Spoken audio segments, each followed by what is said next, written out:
அண்மை செய்தியை பார்க்கிறோம். தாவேகாவில் விரைவில் 2ஆம் கட்ட உறுப்பினர் சேர்க்கை பணிகள் தொடங்க திட்டமிடப்பட்டிருக்கிறது. 2 கோடி குடும்பம் 2 கோடி உறுப்பினர்கள் என்பதை இலக்காக கொண்டு இந்த பணிகள் செயல்பட இருப்பதாக தெரிவிக்கப்பட்டிருக்கிறது. இது குறித்த கூடுதல் விவரங்களோடு செய்தியாளர் செந்தில் ராஜா இணைகிறார். அவரிடம் பேசலாம்.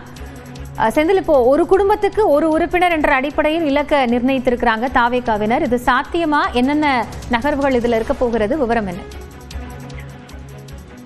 காயத்ரி, தமிழக வெற்றி கழகத்திற்கு தனி ஒரு ஆப்பை உருவாக்கி அதன் மூலமாக உறுப்பினர் சேர்க்கையை நடத்த வேண்டும் என்று விஜய் கூறியிருந்தார். அதன் அடிப்படையில் தான் ஒரு ஆண்டுகளுக்கு முன்பே அந்த பணிகள் நடைபெற்றன. அதை குறிப்பாக 2024ஆம் ஆண்டு தொடக்கத்தில் அந்த ஆப் செயலி அறிமுகப்படுத்தப்பட்டு அதற்கான உறுப்பினர் சேர்க்கை நடைபெற்றது. அதில் முதல் கட்டமாக 50 லட்சம் பேர் உறுப்பினராக சேர்ந்திருக்கிறார்கள் என்று கூறினார்கள். அதற்கு பிறகு 90 லட்சம் பேர் என்று கூறினார்கள்.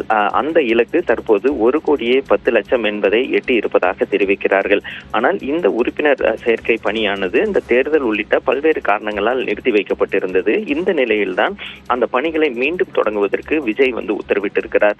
அது மட்டும் இல்லாமல் ஒரு இலக்கையும் அவர் நிர்ணயம் செய்திருக்கிறார். அதுதான் நாம் குறிப்பிட்டது போல 2 கோடி குடும்பம் 2 கோடி உறுப்பினர், அதாவது ஒவ்வொரு குடும்பத்திற்கும் ஒரு உறுப்பினர் என்ற இலக்கை அவர் நிர்ணயித்திருக்கிறார் என்று கூறுகிறார்கள்.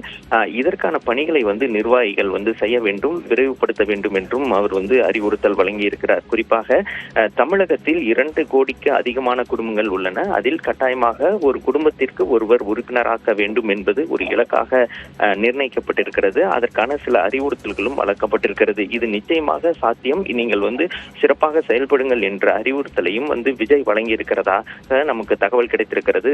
காயத்ரி, நன்றி செந்தில் விவரங்களுக்காக.